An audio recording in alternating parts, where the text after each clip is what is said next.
ফুল। আপনারা দেখবেন যেই নারীটা পর্দা করে, যেই নারীটা 5 ওয়াক্ত নামাজ পড়ে, যেই নারী শরীয়তের সীমারেখা মেনে চলে, দেখবেন ওই নারী সম্পর্কে কোনো কথা বললে সমাজের নারী পুরুষ সবাই বন্ধু খেপে যাবে। সাবধান, লাগাম টেনে কথা বলো। ওই নারী আমাদের গ্রামের জন্য গর্ব, ওই নারী আমাদের গ্রামের জন্য রহমত। তার মতো একটা বউ যদি আমার ঘরে পেতাম, আপনি কেমন করে এমন বউ পাবেন না। কারণ প্রত্যেকটা ঘরে ঘরে যদি নামাজি পর্দাশীল মেয়ে তৈরি করতে পারেন, প্রত্যেকটা ঘরে ঘরে অটোই পর্দাশীল বউ চলে আসবে। আপনার মেয়েকে পাঠান পেন্সিল শু পরে শপিং কমপ্লেক্সে, মেয়ের ক্ষেত্রে শপিং কমপ্লেক্স আর বউয়ের ক্ষেত্রে অত্যন্ত পর্দাশীল, তাহলে আপনি সঠিক বিবেচনা কম বাবা হতে পারেননি। কথা বলেন না কেন? আমি আমার মা বোনদের উদ্দেশ্যে বলবো, মা গো, পর্দা করে চলো, পর্দা ছাড়া কোনো উপায় নেই। আমার বন্ধু হযরতে আব্দুল্লাহ আসতেছে নবীজির কদমে, মাইমুনা সহ বন্ধুরে আমার আরেকজন ছিলেন নবীজির দরবারে। যখন আব্দুল্লাহ আসতেছে তখন আমার নবীজি বললেন, তোমরা আত্মগোপন করো। খেয়াল করবেন হাদিস শরীফ, তোমরা কি করো? তার মানে তোমরা এখান থেকে প্রস্থান করো, চলে যাও। ইয়া রাসূলুল্লাহ, আব্দুল্লাহ আসতেছে, আব্দুল্লাহ তো অন্ধ।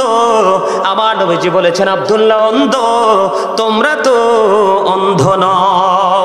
তার মানে আপনার বাড়ির আঙিনা দিয়ে যদি কোনো অন্ধ মানুষ চলে যায়, আপনি চুকি দিয়ে অন্ধ মানুষের, অন্ধ পুরুষের দিকে দৃষ্টি দিতে পারবেন না।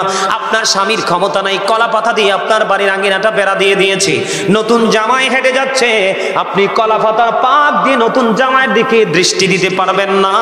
কারণ বন্ধু, আমি আগেই বলেছি, সব কিছুই ওই চক্ষু থেকে। কথা বলেন না কেন? ফেসবুকে দেখবেন, গত পরশুদিন ফেসবুকে দেখলাম 3 বাচ্চার মা, স্বামী বিদেশে থাকে, এসআইয়ের সাথে প্রেম করে 3টার মা বিয়ে করে ফেলেছে। হ্যাঁ, দেখছেন? অথচ জামাই বিদেশে। কত স্বামীর কোটি কোটি টাকা নিয়ে অন্য পুরুষের গলায় ঝোলে, আজকে শুধু উকি আর ঝুঁকির কারণে। চোখটাকে যদি কন্ট্রোলে রাখতো, তাহলে কিন্তু নারীরা কখনোই এমন ফাঁদে পড়তো না। বন্ধু আমার দিকে তাকান, আল্লাহর হাবিবকে যখন দেবর সম্পর্কে প্রশ্ন করা হলো, আমার নবীজি বলেছেন, একজন ভাবি তার দেবরের সাথে দেখা করার চাইতে মৃত্যু তার জন্য অনেক ভালো। নাউজুবিল্লাহ বলেন না? অন্য বেগানা পুরুষ তাক দূরের কথা, আল্লাহ রাসূল নারীদেরকে সুরক্ষিত রাখার জন্য বলেছেন, যাদের স্বামী কাছে নেই, যাদের স্বামী বিদেশে আছে, অথচ স্ত্রী এই জেলায় আছে, স্বামী চাকরির কারণে, জীবন জীবিকার কারণে অন্য জেলায় আছে, আল্লাহর হাবিব জানিয়ে দিয়েছেন হাদিস শরীফ থেকে প্রমাণ। আল্লাহর হাবিব বলেছেন, তোমার স্বামী বাড়ি আসা না পর্যন্ত তুমি সুন্দর জামা পরিও না এবং সাজগোজ করিও না। তোমার যা কিছু শুধু একমাত্র তোমার স্বামীর জন্য, কারণ তোমার স্বামীর সন্তুষ্টিতেই তোমার জান্নাত। বেপরদাশীল নারীরা রাতের অন্ধকারে স্বামী যখন তাকে বিছানায় ডাকে, অনেক সময় সে স্বামীর ডাকে সাড়া দেয় না। এটা আমার কথা নয়, হাদিস শরীফের কথা। বন্ধু আপনার আমার দিকে তাকান, আল্লাহর হাবিব জানিয়ে দিয়েছেন, কোন নারীকে তার স্বামী সারাদিন পরিশ্রম করলো, জীবন জীবিকার তাগিদে তার জন্য, তার ফ্যামিলির জন্য ঘুরলো, রাতের অন্ধকারে সে যখন বিছানায় গেল, স্ত্রীকে আদর করে কাছে ডাকলো, স্ত্রী মুখটা ঘুরিয়ে অন্যদিকে চলে গেল, স্বামী কলিজাটা ফাইটা খান খান হয়ে গেল। আমার আল্লাহ সঙ্গে সঙ্গে লানতের ফেরেশতা ওই নারীর জন্য পৃথিবীর বুকে পাঠিয়ে দেয়। ওই যতক্ষণ না পর্যন্ত সকাল না হয়, ওই রাত্র থেকে ওই নারীটাকে শুধু ফেরেশতারা লানত দিতে থাকে, ওই নারীকে অভিশপ্ত বলে ঘোষিত করা হয়। জোরে জোরে নাউজুবিল্লাহ।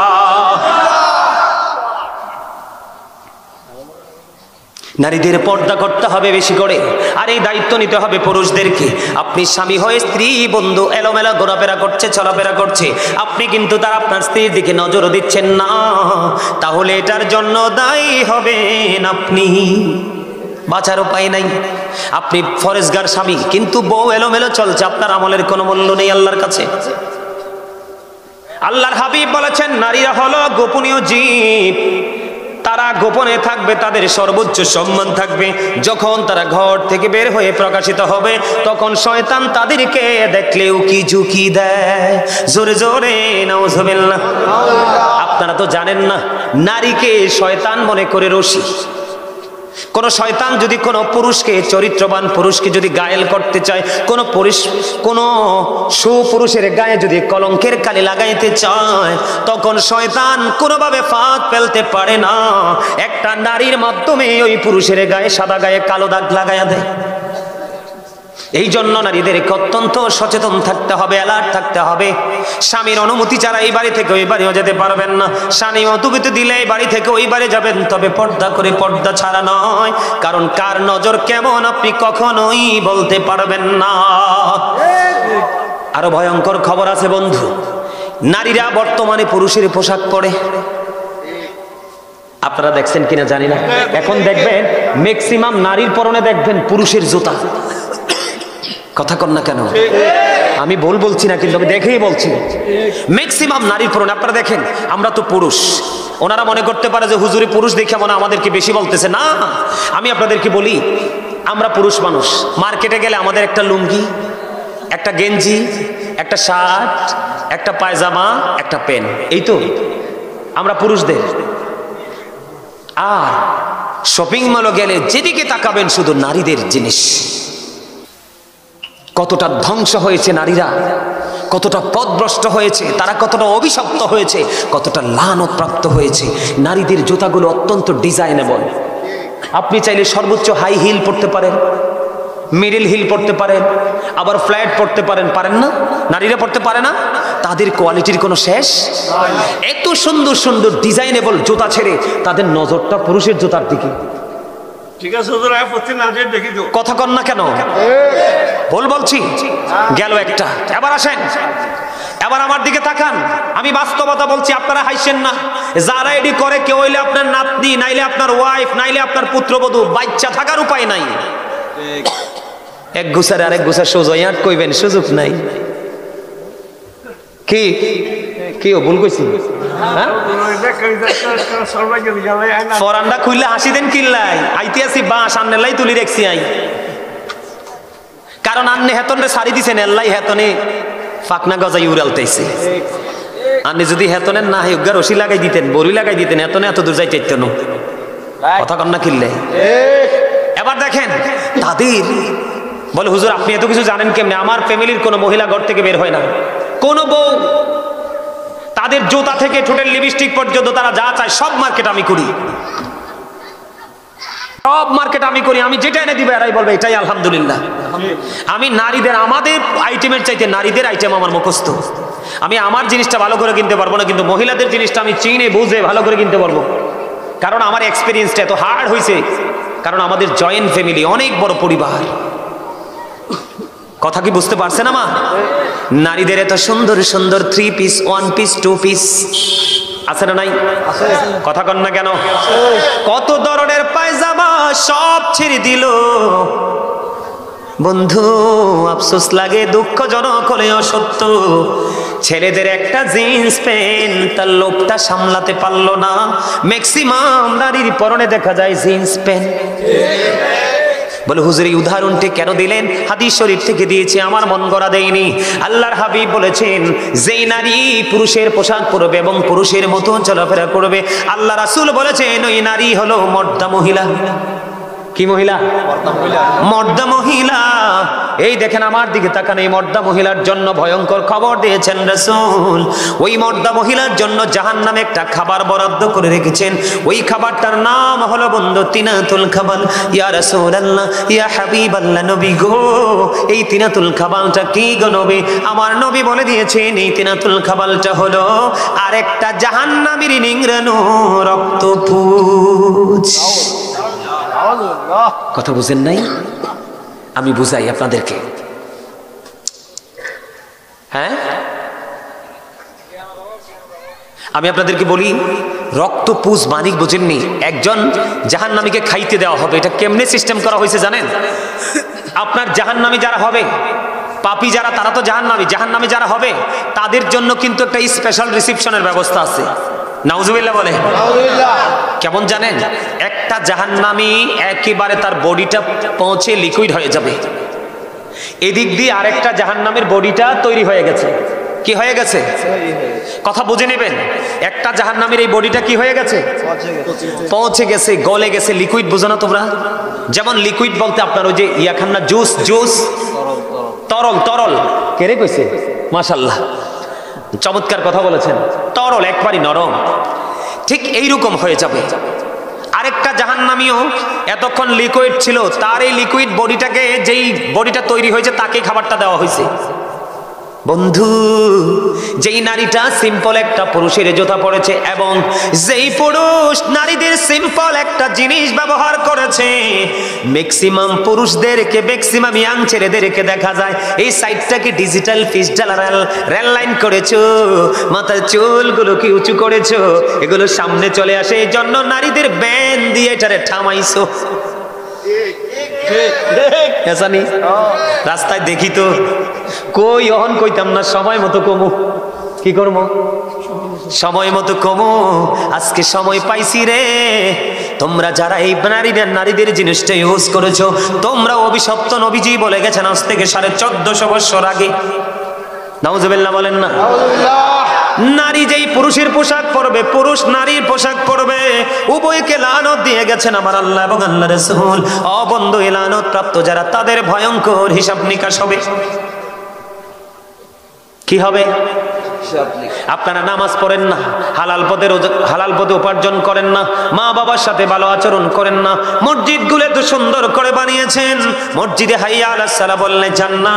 যতদিন পর্যন্ত আপনি আপনার নামাজটাকে প্রিয় করতে না পারবেন, ততদিন পর্যন্ত আপনি যত বড় ইমানদারি হন না কেন, আপনি ইমানদার হিসাবে বিবেচিত হবেন না এবং সকল ধরনের নোংরা কাজ থেকে নিজেকে আপনি আড়াল করতে পারবেন না। কারণ আল্লাহ বলেছেন, ইন্নাস সালাতা তানহা আনিল ফাহশাই ওয়াল মুনকার। নামাজ মানুষকে খারাপ কাজ থেকে বাঁচাই রাখে।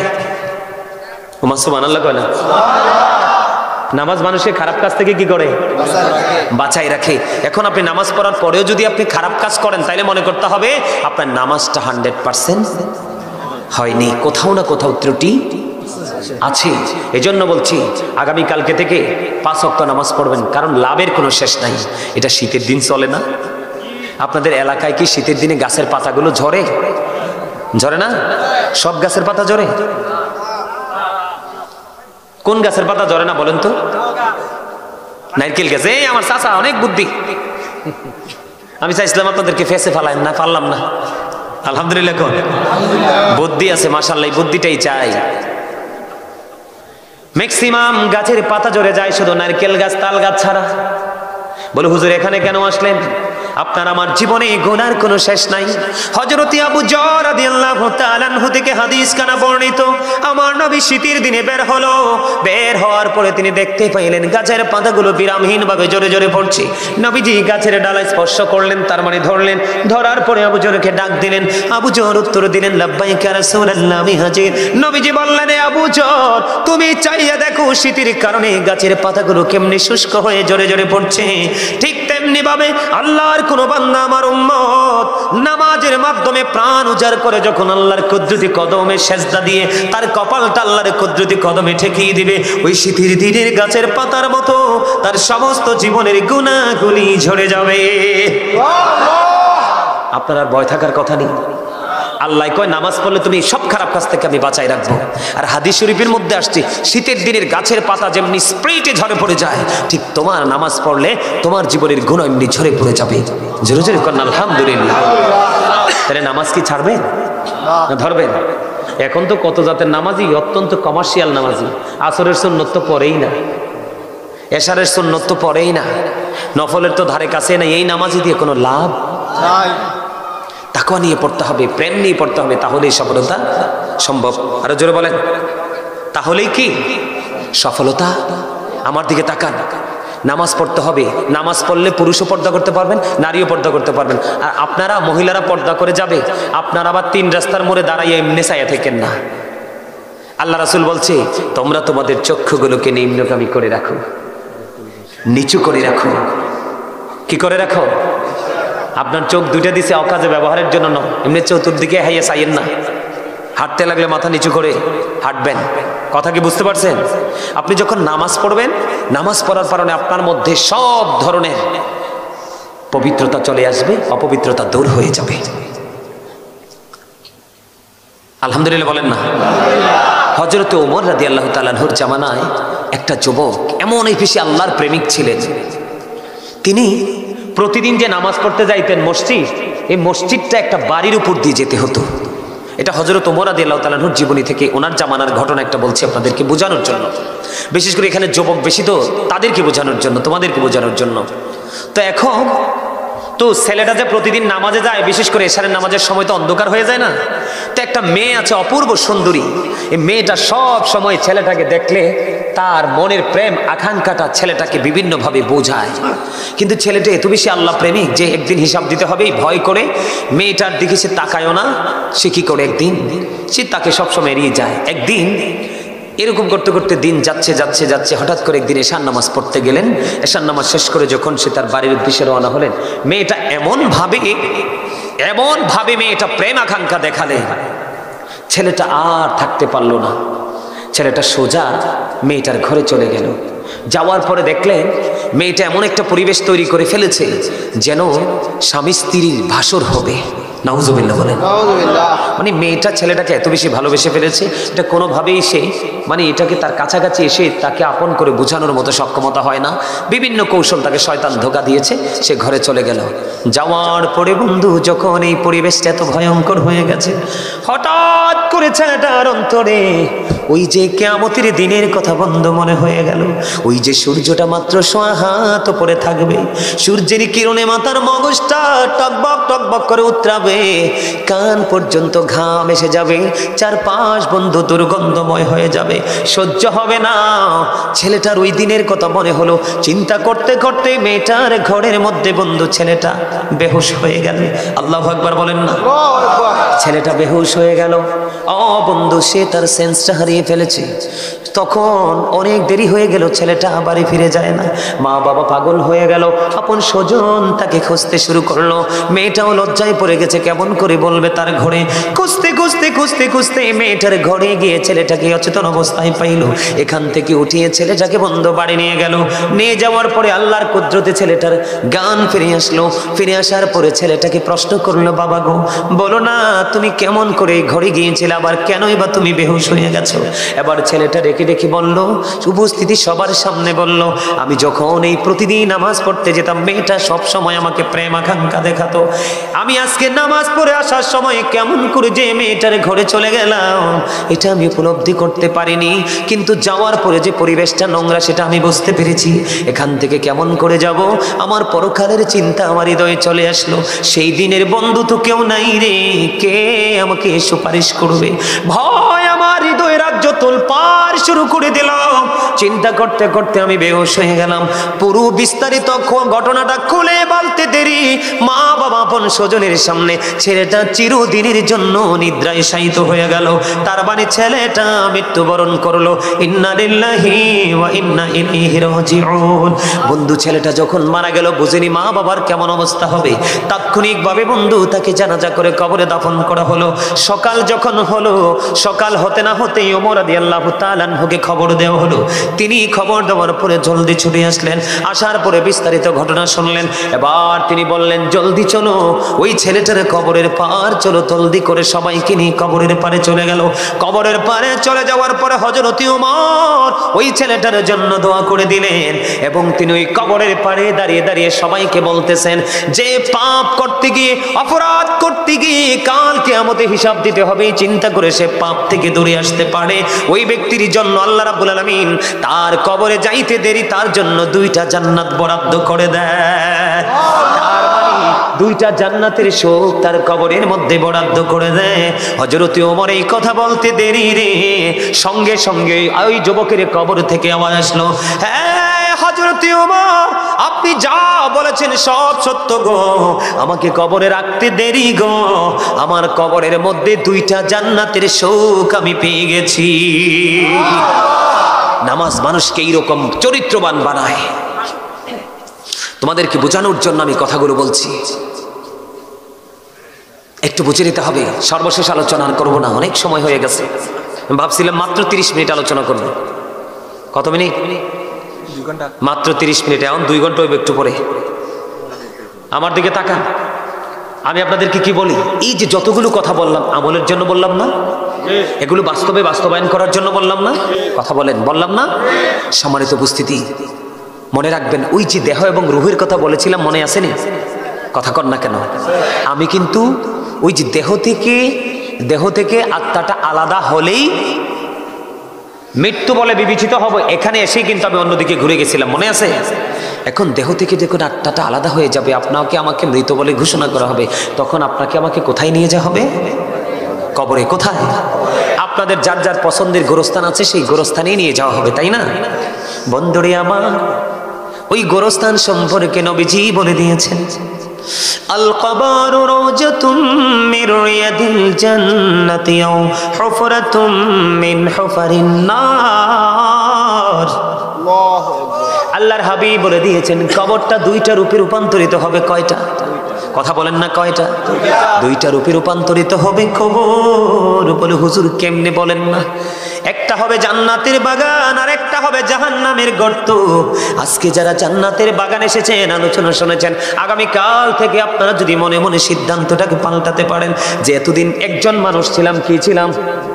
এতদিন একজন মানুষ ছিলাম, আজকে গাজী সুলাইমানের আলোচনা শুনলাম, আরেকটা মানুষ হিসেবে নিজেকে রূপান্তরিত করলাম। ওয়াল্লাহি, আল্লাহর কসম করে বলছি রে, আপনার জীবনের সব গুনাহ মালিক ক্ষমা করে দিবে। কারণ আল্লাহ চায় না একটা বান্দা জাহান্নামে যাক।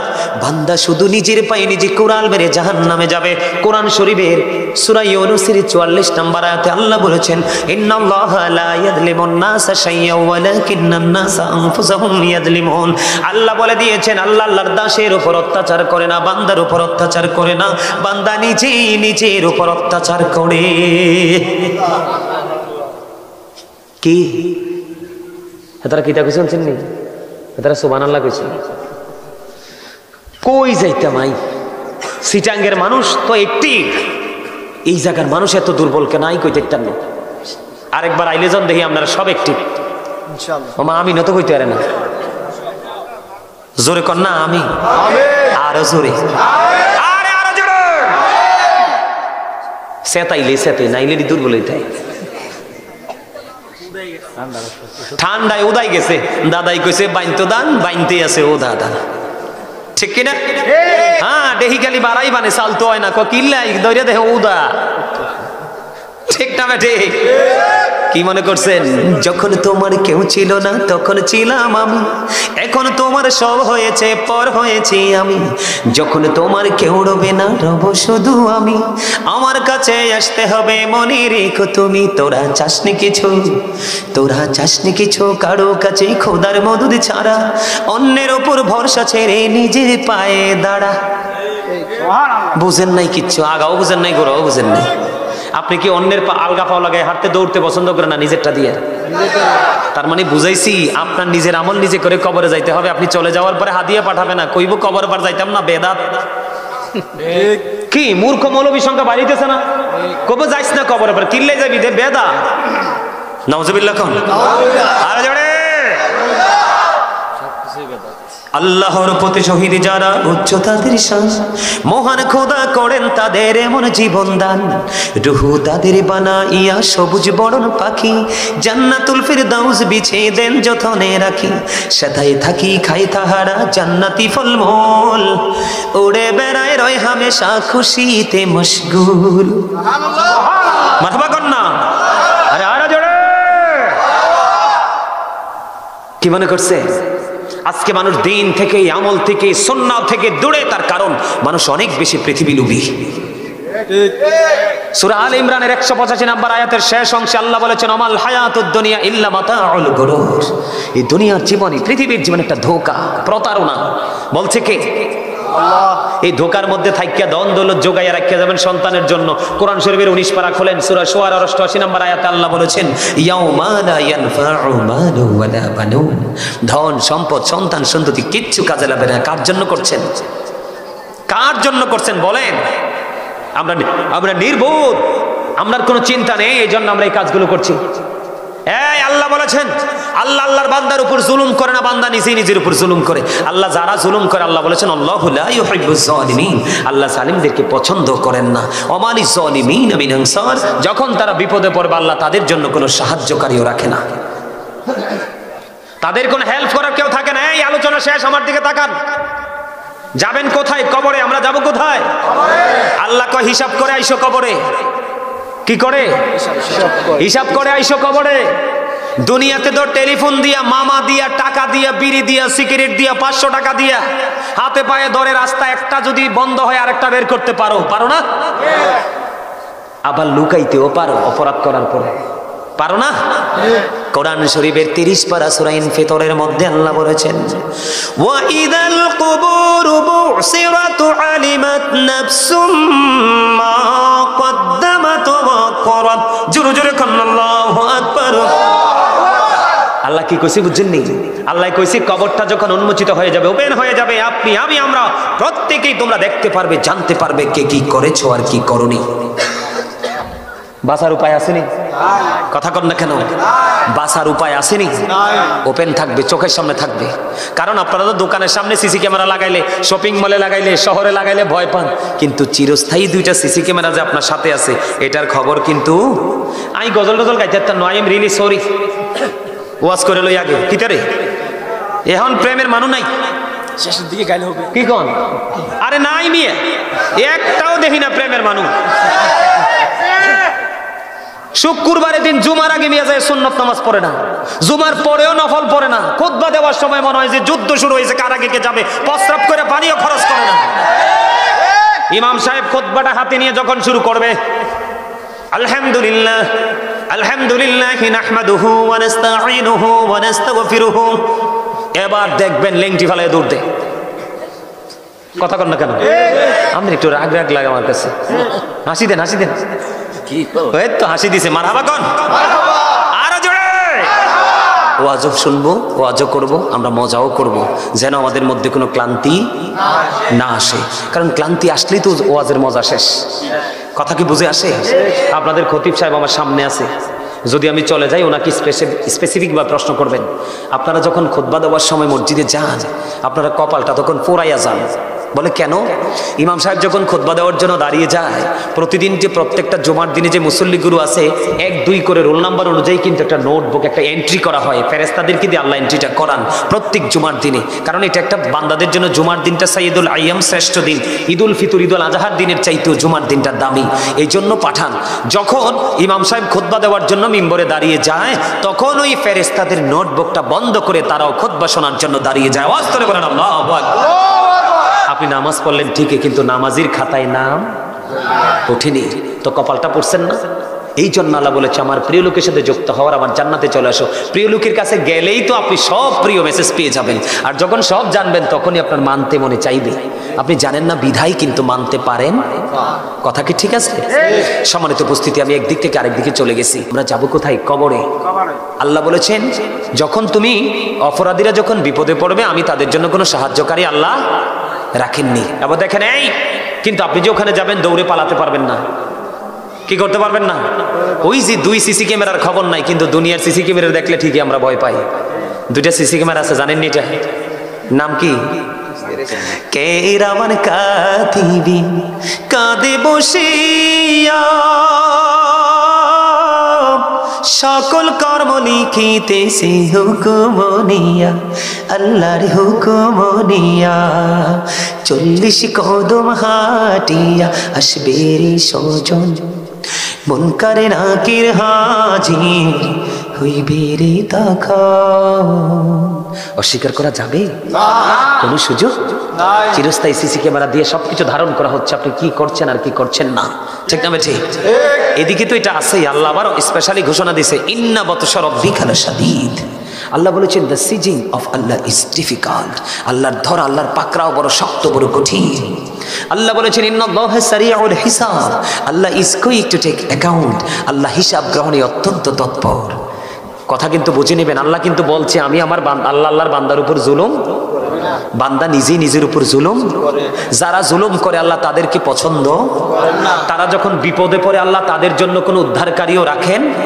আল্লাহ কিন্তু আগেই জানাই দিছে খবর, আপনি জানেন না এটা আপনার দোষ। আপনি জানেন না এটা কার দোষ? এই একদিকে দোষ, আরেকদিকে আল্লাহ বলেছেন এটা তো আছেই, তোমরা কিন্তু এমনি এমনি ছেড়ে দিব না। আল্লাহ বলেছেন, ইন্না বাতশা রাব্বিকা লাশাদীদ। আল্লাহর পাকড়া বড় শক্ত, আল্লাহ ধরবে খুব শক্ত ভাবে। হিসাবটাও নিবি খুব শক্তভাবে। দুঃখজনক হলেও বন্ধু সত্য রে, ওই যে পর্দাশীল বেপর্দাশীল পুরুষ এবং নারী, বেনামাজি, অন্যায় অপরাধ করনেওয়ালা বান্দা বান্দিগুলো সবগুলো মিলে তারা পাপী হয়ে গেল। ও বন্ধু, তাদের জন্য কত ভয়ঙ্কর খবর দেখেন। এই জাহান্নামীদের জন্য সবচেয়ে কম আযাব হলো তার পায়ের মধ্যে আগুনের এক জোড়া জুতা পরাইয়া দেওয়া হবে। নাউজুবিল্লাহ, যেরকম না নাউজুবিল্লাহ। আগুনের জুতা পরতে পারবেননি, পৃথিবীর আগুনের মতো নয় রে। হযরত আবু হুরায়রা রাদিয়াল্লাহু তাআলা আনহু বলে দিয়েছেন, আমার নবী বলেছেন, ওই আগুনের জুতা পৃথিবীর আগুনের মতো নয়। আল্লাহ রাব্বুল আলামিন 1000 বছর আগুনটাকে উত্তপ্ত করেছে। 1000 বছর তাপ দেওয়ার পর এটার রং হয়ে গেছে লাল। আল্লাহ কয়, না না, এই যে 1000 বছর তাপ দিয়ে তো হিংস্র করেছে আগুন রে, এই হিংস্র আগুন দিয়ে হবে না, এটাকে আরো বেশি বৃদ্ধি করতে হবে। আল্লাহ আরো 1000 বছর তাপ দিলেন, আগুনটার রং হয়ে গেল বন্ধু সাদা। আল্লাহ বলেন, না না, আগুনকে আরো হিংস্র করতে হবে। আরো 1000 বছর বন্ধু আগুনকে তাপ দিল। তাপ দেওয়ার পরে আগুনটা হয়ে গেছে কালো। এক এক করে 3000 বছর আগুনটাকে উত্তপ্ত করে একবারে হিংস্র করে বন্ধু আল্লাহ রাব্বুল আলামিন বরাদ্দ করে রেখেছে। কারণ বলে, হুজুর আল্লাহ এত কঠিন কেন? আল্লাহ কঠিন হবে আপনার আমার কর্মের কারণে। আপনি সুদ খাইয়া আরেক ফকিরকে আরো নিঃস্ব করে দিয়েছেন। আমাদের এলাকার মধ্যে অনেক গরিব মানুষ ভিটামাটি হারে এখন মিসকিন, সুদখুরদের তাণ্ডবে। সমাজের মধ্যে কিছু ভূমিদস্যু থাকে, গরিবের জায়গাটা সুন্দর, এটা দখল করে তাকে আউট করে দিয়েছে। আছে না নাই? অনেকে দেখা যায় একজনে ফসল করছে, সময় হয়েছে, পাকছে, সে জোর করে কেটে নিয়ে গেছে। আছে না নাই? আপনি তো আল্লাহর কথা চিন্তা করেননি, আপনি তো ভয় করেননি, হিসাব দিতে হবে সেই চিন্তা করেননি। এই পৃথিবীর বুকে মানুষের মনে যা চায় বন্ধু তাই তো খেতে পারে। ওই মানুষের যখন তৃষ্ণা লাগে অনেক বেশি পরিশ্রম করে সে পানি দিলে কিন্তু পানিটা খায় না, কয় এই পানিতে আমার কলিজা ভিজবে না, ফ্রিজিং করা পানি দাও, ঠান্ডা পানি দাও, আইস দাও। আইসটা যখন দেয় বন্ধু একটু মিশিয়ে, তখন আপনি খাইলে সাময়িক সময়ের জন্য আপনার শান্তি মিলে। বন্ধু জাহান্নামে তো ভয়ঙ্কর। ও বন্ধু, পাপ করো না, পাপীদের জন্য তো ভয়ঙ্কর জায়গা বরাদ্দ করা আছে।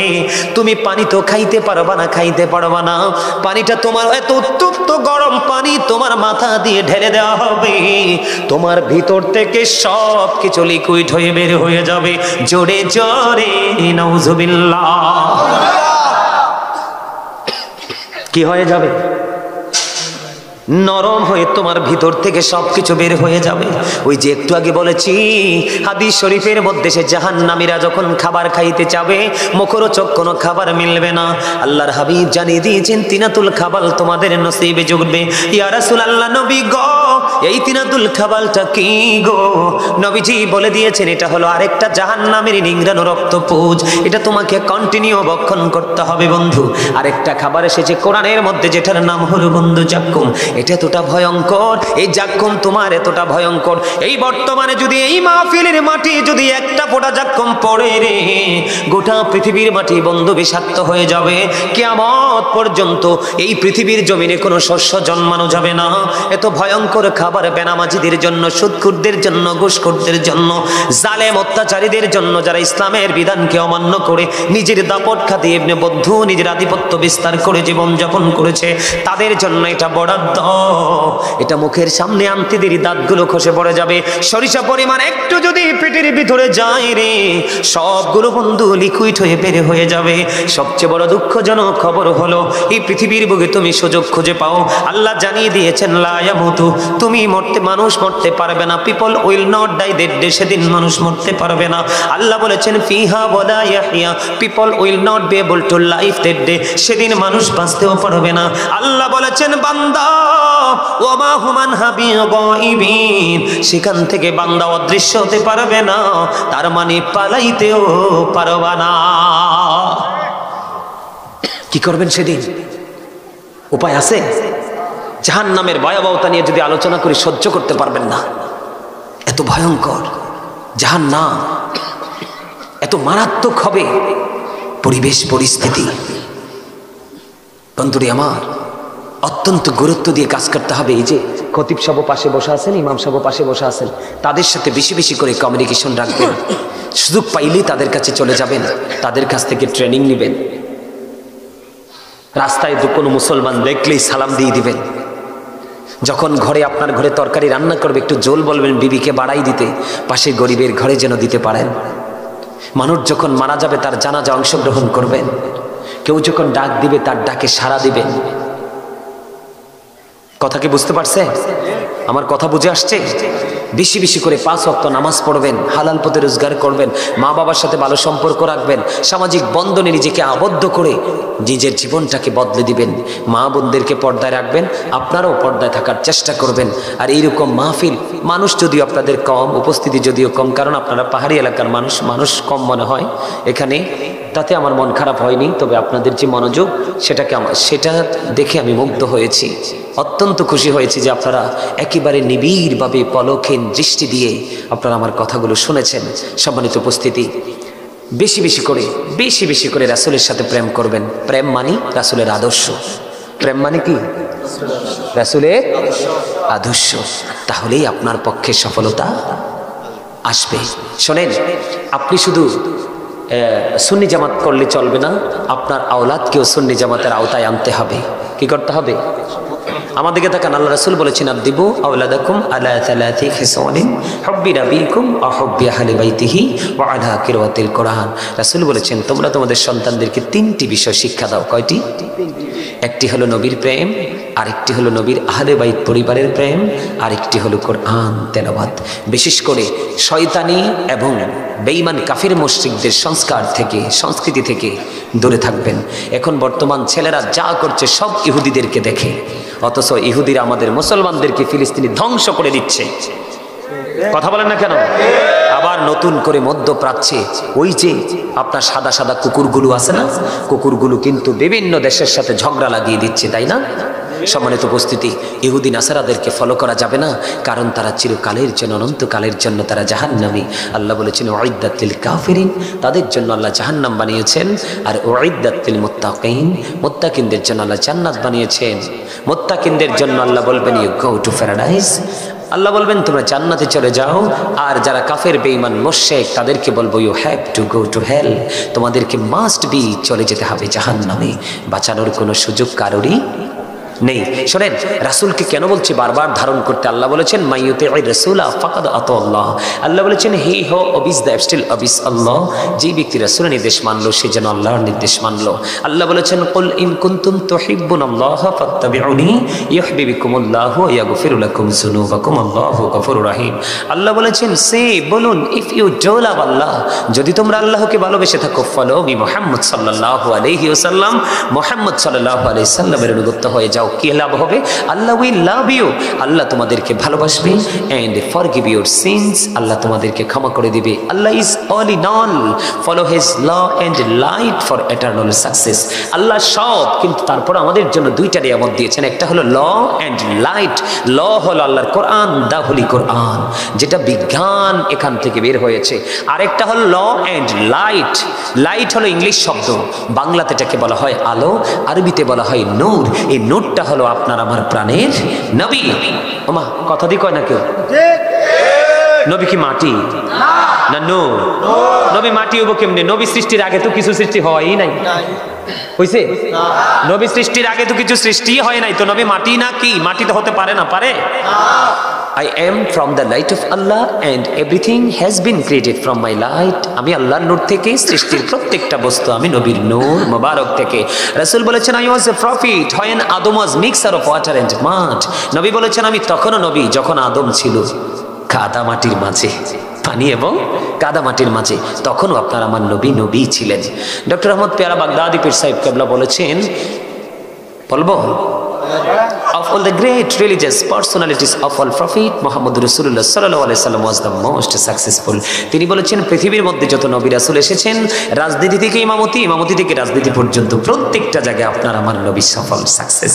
সুবহানাল্লাহ। আর জোরে আমেরিকার গবেষক মাইকেল এইচ হার্ট তিনি 100 জন প্রভাবশালীর তালিকা করলেন। তিনি বললেন the 100 A ranking of the most influential person in the history. তিনি বলেছেন 100 জন প্রভাবশালীর তালিকা তিনি করেছেন। 100 জন প্রভাবশালীর মধ্যে ইনফ্লুয়েন্সিয়াল দ্বারা আপনার আমার নবীকে সর্বশ্রেষ্ঠ বলে আখ্যায়িত করেছেন। আওয়াজ দিয়ে বলেন সুবহানাল্লাহ।